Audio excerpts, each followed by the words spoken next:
I am Ferdinand Marcos, and I am the President of the Republic of the Philippines. I stand today on behalf of 110 million Filipinos. Hello people and hello universe, it's me again. A shout out sa inyo mga kababayan, especially the Marcos Loyalists and supporters. But anyway mga best, mayroon tayong upload videos update. Siyempre pagbigyan natin ang ating mga kababayan na kailangan din natin mag-react tungkol dito, no? Sa mga vloggers, no? Sa mga lipores ni Dugas, itong mga dilis na mga vloggers mga kababayan. Why? Kasi itong pinapakalat nila ngayon sa social media, no? Ini-spread nila na itong 5,500 palpak, yung flooding control daw ni Pangulong Marcos Jr. Yang 5,000 plus na flooding control na in-announce ni Pangulong Marcos Jr. nung last zona, yan po ang ginawa nilang black propaganda sa social media para sisirain ang Pangulong Marcos Jr. Including itong isang attorney na si Harry Roque. Sabi niya, ano nangyari daw sa flooding controls? Kay Pangulong Marcos Jr. siyempre, lahat yan mga kababayan isinisisi sa Pangulong Marcos Jr. Pero wag kayo, tinitira ang Pangulong Marcos Jr. pero hindi na nila nakita yung ginawa ng puon din nila mga kababayan. Ngayon, ako ayoko ng maraming sichi-burichi, direct to the point po tayo dito, kaya basahin po natin, okay? Sabi ko, nakikita nila yung muta ng iba, pero yung gabundok na muta ng puon nila, hindi nila nakikita. Ang galing nilang manira. Nag-spread ng fake news na hindi naman sila marunong mag-research, alamin kung ano ang katotohanan. Basta bira lang sila ng bira para masira ang Pangulo. Why? Kasi gusto lang nila masira ang Pangulo sa mamamayang Pilipino. Nang akala na nila, itong mga majority ng Pilipino na anti-China ay BO-BO. Pues, nagkamali po kayo. Lagi kong sinasabi, dekada na sinisiraan ang Marcos family. Pero never nila na ipakulong ito, mga kababayan. Kasi kampi nilang katotohanan. Ang Marcos Jr., si Pangulong Marcos Jr., very maingat yan pagdating sa mga proyekto nila. Proyekto niya. Okay? Very meticuloso ang Pangulo na yan kung ikumpara mo sa iba. Ngayon, mga kababayan, ang sinabi po dito, no, flood control projects are money machine of NCR, politicos, and DPWH, MMDN officials. Sabi po ng Inquirer Net ito. Ngayon guys, no, ang akala kasi nila, itong mga vloggers ni Alipores ni Dugas, BO-BO din ang mga content creator na sumusuporta sa government. Switch ang Pangulong Marcos Jr. Diyan po ka nagkakamali, no? Diyan po kayo nagkakamali. Yung mga pag-spread nyo ng fake news, ididibang po nila doon. Ididibang po nila yan. Isa na po ako roon. Okay? Kaya hindi nyo pwedeng sirain ng Pangulo. Kasi maraming naniniwala ngayon at nagising. Si Pangulong Marcos Jr., ginagawa niyang kanyang trabaho. Ngayon, mga kababayan, ito. Basahin ko isa-isahin natin. Para kumpleto, Ricardo. Ito po ay July 28, 2024. Anong sinabi? Isa rin itong kapatid niya, si Senator Amy Marcos Parang walang alam din talaga ito. Hindi marunong mag-research din itong babaeng ito. Alam nyo, sobrang nadismaya ako dito. Mas kinampihan niya pa yung si Duterte kaysa sa mismong kapatid. Ewan ko, anong klaseng kapatid ito. Ako guys, nagagalit ako sa mga kapatid ko pero hindi ko kayang ipagkanulo sa ibang taong sarili kong kapatid. Ang kapatid nag-aaway pero yung ganito, grabe, antindi. Ewan ko. Alam nyo, real talk, hindi ko ibubuto yan. Sabi dito, Senator Amy Marcos says government spends about 1.4 billion pesos a day. Every day. Flood control project considering the total of 450 billion yearly allotment in the national budget. She lambasted DPWH official for repeatedly parroting 30-year flood control plans to his brother president. And yet, the result is this massive July floods from monsoon rains and Typhoon Karina. Ito guys 450 billion. Di kayo naloka. Nakikita nila yung project ni Pangulong Marcos Jr. How about naman the past administration? Di nila nakikita yon mga kababayan. Ibibintang nila kay Pangulong Marcos Jr., isinisisi nila kay Pangulong Marcos Jr. because of doon sa sinabi niya 5,500 doon sa kanyang zona. Pero hindi po nila alam yung totoong behind this 5,500 flooding control. Hindi nila alam eh. Tamad kayo mag-research. Ang tatamad nyo. Mga bulagers, utak dilis, kaya binansagan kayo mga utak dilis, kaya wala kayong alam. No, now, ito, diretso. Diretso, ito. Tingnan natin dito, mga kababayan, mga dilis. Panoorin nyo to. Look at the numbers. 11,340 flood control project reported. Finished under the Build program ni dating Pangulong Duterte of the President Duterte. See guys, ilan? 11,340 na flooding control. Ngayon, kung yung 11,000 na yan pala na flooding control, including sa Maynila, bakit po tayo nababahaan? Sige nga, bakit po tayo nababahaan? Supposed to be not. Bakit? Itong flooding control na ito na 11,000 sa panahon ni Digong, ang laki ng halaga nito mga kababayan. 2 sako yata ang pera nito. 2.5 trillion. Biro nyo, bakit nangyari sa atin ito? Binaha ang Maynila. Ngayon, ito isa sa mga dahilan yan din minsan ang problema ng ibang Pilipino. Bakit? Tapon dito, tapon dini, tapon kung saan-saan. Hindi marunong magtapon ng basura sa tamang lalagyan. Nagiging burara ang iba nating mga kababayan, not all. Tingnan nyo, ano nangyari? Ang basurahan mismo ang bumalik doon mismo sa harapan ng bahay nyo kasi burara kayo. Ayan. Sabi ng Pangulong Marcos Jr., yan ang problema ng iba nating mga kababayan. Okay? Lalo na yan mga nakatira sa mga estero, mga alam niyo kung ano ibig sabihin. Ang sabi ng Pangulo, pag may baha at yung mga basura ay nakabara, hindi po makakadaloy ang tubig. Natural aapaw ng aapaw plus yung tuloy-tuloy na pag-ulan na ang lalakas pa naman din na walang hinto, aapaw ng aapaw. Plus, magpapakawala ang dam, aapaw na ng aapaw. Hindi po kakayanin ng dam, ng flooding control na yan. Babaha talaga eh. Tingnan nyo ang nangyari ng mga basurahan, kumalat, tambak-tambak, kasi kagagawan din ng ibang Pilipino. See? Kagagawan. Napakadumi. Yan. Pero, okay, sabihin natin, ganyan talaga ang buhay natin eh. Dekada na po yan. Hindi sila talaga malinis sa kanilang kapaligiran. Basta na lang tapon dito, go. Ganun sila eh. Ngayon, mga kababayan, balik tayo po dito sa 11,000 na yan. Ito ay 5 years ito, 'di ba? 11,000. Sino po ang diyan? Si Senator Villar. 11,314 project control, including Maynila na 'yan. Ngayon, tulad ng sinasabi ko, bakit nababahaan? Bakit nababahaan ng Maynila? Sige nga. Plus yung kay Panot. Plus yung kay Panot, ano nangyari? Bakit nabahaan? Bakit nyo sinisisi kay Pangulong Marcos Jr.? Sige nga. Bakit nyo sinisisi sa kanya? Mga dilis. Matuto kayo mag-research Hindi yung puro kayong burara yung pag-uutak nyo. Ito mga kababayan. Ulitin natin. Look at the numbers 11,340 flood control project and reported finish under the Build program of President Duterte. See, 11,000. Pero ito si Senator Amy Marcos. Guys, hindi niya nakita itong 11,000. Ang nakikita niya lang yung kay Pangulong Marcos Jr., kapatid niya mismo. Saan kayo makikita eh? Saan kayo makikita ang klaseng kapatid? Ay, ewan ko lang. Diretso tayo nga dito. Now. Ngayon, mga kababayan, diretso natin. And from July 22 to July 2024, the Marcos administration completed 4,700 flooding control project while more than 4,200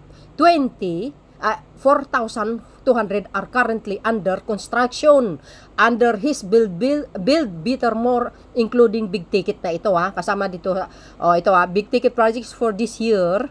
About 255 billion was allocated for the DPWH flood control project and 5.7 trillion national budget. Itong 5 trillion na ito, marami pong nagagawa yan lagi nyo tandaan, gagawin nyo na namang issue yan. Di ba? Bago kayo mag-issue, alamin nyo muna kung saan mapupunta ito ngayon, balik tayo dito. So kay Pangulong Marcos Jr., mula sa 2022 nung umupo hanggang 2024 kasalukuyan, 2 years pa lang yan ilan ang nagawa? Ang sabi dito completed 4,700 flood control mga kababayan projects. Ang 4,700 saan banda yan? Sa Maynila lang? No, mali. Ito correct natin. Itong mga DDS shit na ito itong 4,700 ito po ay buong Pilipinas. Ito po ay buong Pilipinas. Bawat region or bawat probinsya po ito. Hindi po yan sa isang lugar or hindi po yan sa Maynila. Itong 4,700 ang flooding control na yan. Hindi po dyan yan. Iyan po sa iba't ibang lugar. Tanungin nyo ang Nueva Vizcaya. Tanungin nyo sila. Nueva Ecija, La Union, lahat, Cebu, doon, Iloilo, tanungin nyo yung flooding control nila. Nasakop ng Build Better More ni Pangulong Marcos Jr. See? Yan ang hindi nila nakikita kung bakit sinasabi ko, mag-research kayo bago kayo magkuda or gawing black propaganda ang 5,500 na sinasabi ni Pangulong Marcos Jr. Wala kayo talaga utak ni. Burara talaga yung utak nyo. Utak dilis kayo talaga, tapos, tuloy. Sabi po dito, completed 4,700 flooding control projects while, alam nyo siguro naman salitang while, more than 4,200 are currently under construction under his Build Better More. See? So, ibig sabihin, mayroon pa palang 4,400 currently under construction. His Build Better More under the Marcos administration. See? Kung ikumpara mo, mga kababayan, sa 11,000, ito sa kanya, 2 taon, ilan ang magagawa niya? Natapos na 4,700. Ngayon, kasalukuyang ginagawa, 4,200 sa iba't ibang dako ng Pilipinas. Ikukumpara mo dito sa 11,000. Ito 5 years ito. Yung kay Digong, mga kababayan. 5 years yan. Alam nyo kung magkano halaga niyan? 2.5 trillion. Ang kay Pangulong Marcos Jr. Magkano? Di ba? Anong sabi? 450 billion lang. Ilan? Ang natapos? 4,700. Ilan ang kasalukuyang ginagawa? 4,200. See? Sabi ko sa inyo ganon sa kabilis kakilos. Ang Pangulo, very meticuloso pagdating sa project. Very meticuloso yon. Ngayon, mga DDS, ayus-ayusin nyo, magkukontent dito sa 5,500 na flooding control ni Pangulong Marcos Jr. Dahil lahat ng content creator, pro-government, pro-Marcos administration, ilalabas po nila ang katotohanan. Sana po ako dun. Yan 11,000 yan. 2.5 trillion. Bakit? Di ba? Sasabihin nyo, hindi totoo yung 2.5 trillion. Pakita ko mamaya. Diretso natin. Diretso. Tuloy. Yan na tayo, guys, In his visit to flood ravaged areas in Metro Manila, President Bongbong Marcos said they have many flood control measures and yet we have these floods we have to relook. We have to re-examine some of the signs of our flood control measure. Ano ibig sabihin? We have to look. We have to re-examine some of the flooding controls, some of the designs of our flood control measures. See? Anong sabi? Mga DDS. Anong sinabi diyan? Mga kababayan. Sinabi ng Pangulo Dahil alam nyo, nag-iikot naman yan eh. Nakita nyo naman siguro, di ba? Malabon, Bulacan, Rabotas, Valenzuela. Umikot ang Pangulo. Bakit? Tinicheck niya. Yung mga lagaya, yung mga flooding control na yan. Katulad ng sinasabi ko, yung 11,000 ni Digong at Angkay Panot, including Manila, bakit nababahaan tayo? 'Di ba? Bakit po tayo nababahaan? Supposed to be not. Pero makita mo naman si Pangulong Marcos Jr., wala po siyang isinisisi kahit kanino. Pero itong mga DDS na ito, sinisisi ang Pangulo sa 5,500. Ang akala nila, yung 5,500 sa Maynila lang, hindi nila inisip na yan ay buong probinsya. Biro mo yun. Anong sinabi ng Pangulo? We have to relook, we have to re-examine. So, ibig sabihin, mga kababayan, may mali doon sa flooding control nung mga nakaraan administration. Okay? Re-examine yan. Sa mga design ng mga flooding control natin, baka may kulang, baka may mali, baka mababa, o baka ang gusto ni Pangulong Marcos Jr., dahil may nakita siyang hindi maganda sa design ng mga flooding control in the past, gusto niyang baguhin at itaas.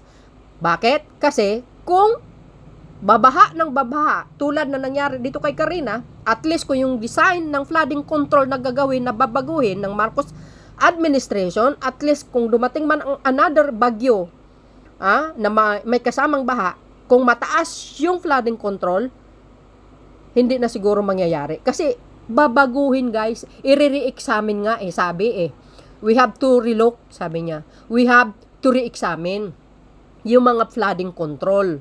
'Di ba?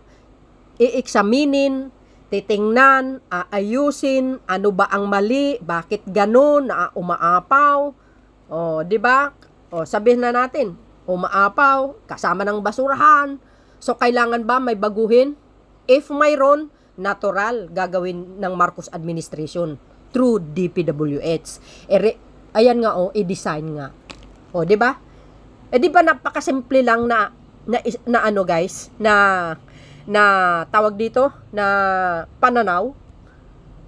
Napakasimpleng tingnan or basahin, isipin, tapos ipalabas nyo, nasaan yung 5,500 flooding control. Wow, galing nyo.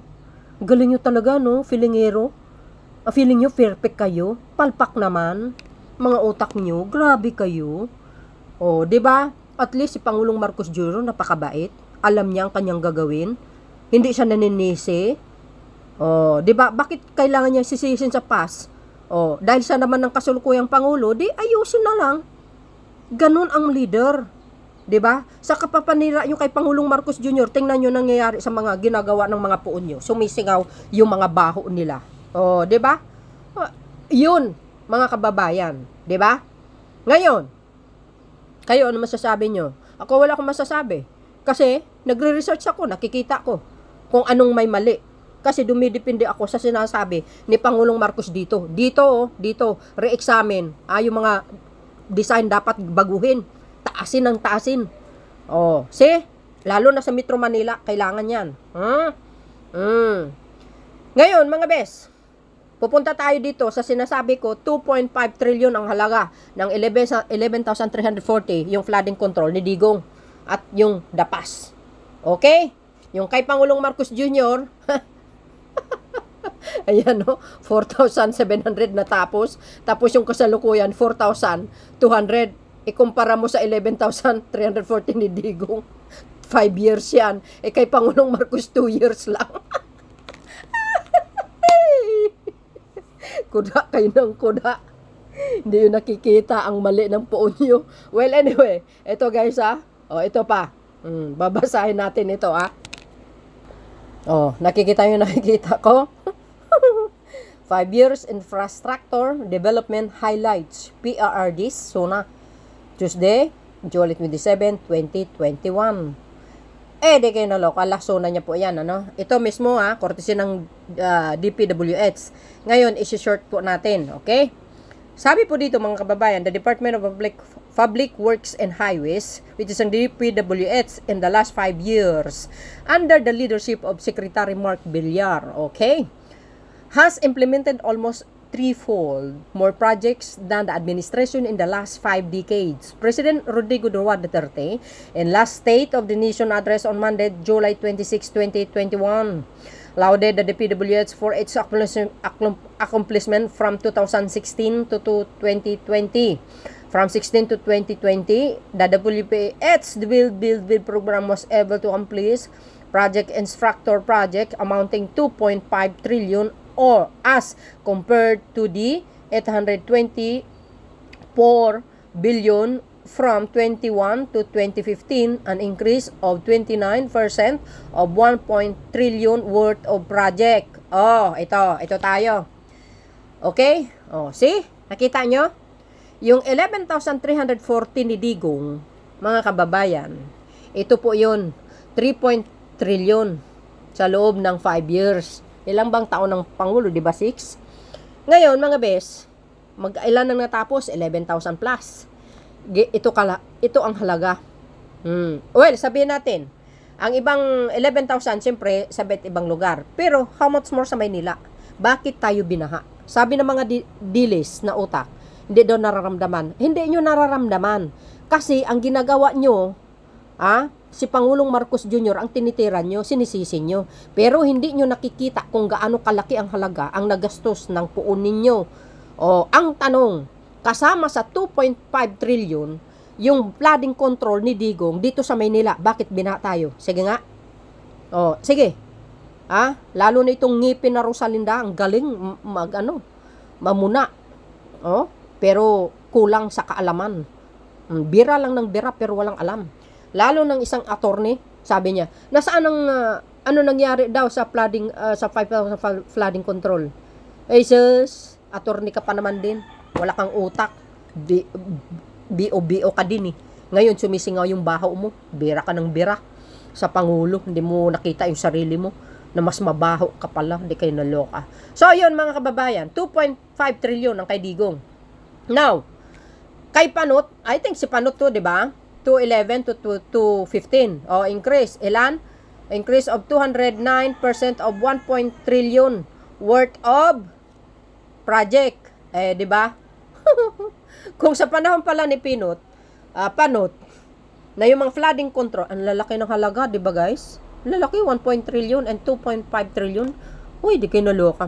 So, ibig sabihin, yung mga flooding control in the past, supposed to be, hindi tayo babahain. Ngayon, ang sinabi ng ibang senador, dapat imbestigahan, pati mga sulon. Yes, maganda po yan. Dapat lang imbestigahin nyo yung problema dyan sa flooding control kung bakit nabahaan ang Maynila. Imbestigahin nyo yung past administration. Well, I think ito kay Pangulong Marcos Jr., bahagya lang yan tatanungin. Why? Natural, may depensa mga yan. Ang ibig kong sabihin, dapat lang imbestigahin ang past administration dahil napakalaki nito. Naku, 2 sakong pera ito guys, yung sako ko dito, puno ang isa niyan. Yan po ay tax, pera po ng bayan, pera ng Pilipinas. Kaya dapat nagastos sa tama. Di ba? Kaya nga ni-report, kumbaga, kaya nga ina-update natin dito para malaman po ng mamamayang Pilipino. See? Ngayon dito guys nakita nyo kung gaano kalaki yan. Ito magja-jump tayo dito. Sabi, for flood prevention, mitigation, and control, the DPWH completed a total 11,340 projects spread all over the country, with the 7,782 project in Luzon and 1,752 in Visayas and 1,106 in Mindanao. See? Luzon, Visayas at Mindanao. Yan ay cover po ng 11,000. Kay Digong po yan. See? Ang laki niyan mga kababayan sa loob ng 6 na taon. Okay? Wala naman tayong sinasabi na wala siyang ginawa sa flooding control. Ayan na nga kay Digong. Ngayon, ang ibig po lang natin sabihin, bakit sinisisi nyo ang Pangulo Marcos Jr. sa 5,000 flooding control? Hindi nyo sinisisi, hindi nyo nakikita yung puon nyo na itong 11,000 including sa Maynila, bakit tayo na binahaan? Okay? Bakit tayo binahaan? Oh, see? Including kay Panot. Oh. Tapos sisisihin nyo kay Pangulong Marcos Jr., hoy, mga utak nyo ha, pagganahin nyo. Hindi yung narinig nyo lang sa suna ni Pangulong Marcos Jr., hindi na kayo mag-research. Mga BO-BO din talaga itong mga to, kahit tinawag kayong utak dilis. Oh, ayan. Ayan mga kababayan 11,300, 2.5 trillion. Ede kayo naloka. Mga beswa, ano nangyari sa mga utak dilis? Oh, yan. Ang hirap po sa atin. Tera kayo ng tera. Hindi nyo alam ang buong katotohanan. Oh, at least, ito ang mga gusot ng past admin, sabi ni Pangulong Marcos Jr., i-continue. Swerte nyo, hindi dilaw nakaupo. Kung mga dilaw yan, hindi na itutuloy. Katulad ng isang dilaw. Sabi niya, hindi ko na itutuloy yung BNP sa Bataan. Ayaw nyo daw maalala ang dating Marcos Sr. O, tingnan nyo, nagsasapar ang mga Pilipino sa mahala ng bilihin ng kuryente. Kung binuksan niya pa sana yung BNP, nuclear power plant sa Bataan, hindi sana ganito ang hinanaing mga Pilipino. Sa mahalang bilihin ng kuryente. Yun po ay pera ng taong bayan. Bilyon-bilyon yun. Yung pinagawa doon sa power plant na yan dyan sa Bataan. O, nung nangyari, sinayang ang pera. Ngayon, nabubulok. Oh, yan ay courtesy ni Pangulong Marcos Sr. para sa taong bayan. Ngayon, dito nyo malalaman sino po ang totoong nagmamahal sa mga mamayang Pilipino. Sinong may malasakit? Marcos lang. Yan ang hirap sa inyo eh. Kuda kayo ng kuda, hindi kayo marunong mag-research. So yun mga kababayan, courtesy ng DPWH ito. Kung gusto nyo, puntahan nyo ang page ng DPWH. Usisain nyo doon. PRRD, completed flooding control. Oh, see? Ayan na nga 11,000 plus including sa Maynila, pero binahaan pa tayo. Yung kay Pangulong Marcos 2 years pa lang yan Oh, under construction iba. Yung 4,700 sa iba't ibang lugar, kahit talaga 2 taon lang yun Mahihigitan niya pa yan yung kay Digong. Magkano nagastos niya? 4,000 Magkano nagastos niya? 450 billion. Ay, sus, Mariusep. So, yun guys, ang aking pinaka-latest update video. See you again on my next upload video. Bye, bye, bye, and babus. God bless Philippines. Kung may mali ako, i-correct nyo. Okay? See you again. No, mga dilis. Mag-research kayo, okay?